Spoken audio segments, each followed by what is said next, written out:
Gitunulan og pasidungog sa Brigada Mass Media Group ang officer in charge sa General Santos City Police Office. Lakip na ang hepe og deputy chief sa Pendaton Police Station dungan sa pagsiguro sa kaluwasan sa katawhan atol sa month-long celebration sa 25th Tuna Festival sa Jensan, kung asa walay natala nga krimen og nahimo kining generally peaceful. Atol sa flag ceremony sa GSCPO Lunes sa buntag, gitunol ni Mary Grace Cortez, Broadcast Operation Manager sa Brigada Media Group, ang plaque of appreciation ngadto kang Police Colonel Nicomedes Olaybar Jr., Police Major Wesley Matiliano ug kang Police Captain Jomar Donke.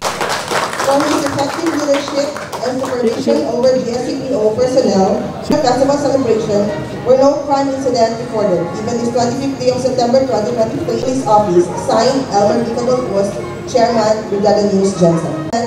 In the 25th Tuna Festival celebration, were no crime incident reported. Even this 25th... Dako ang pagpasalamat sa tulo ka opisyal sa nadawat nga pasidungog. Thank you talaga ma'am sa inyong recognition sa atong mga personnel, sa atong mga officers o sa unit nga gihatag ninyo ang award sa among best effort din sa General Santos City.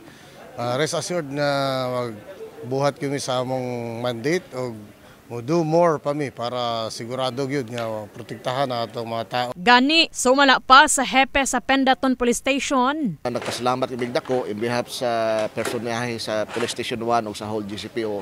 At least sa karon murag first time sa from media na natagaan o pagtagad o na-recognize yun ang ato ang pagpaningkamot nga paghatag o security during successful celebration sa ito ang last na makuhay na event na Tuna Festival 2023.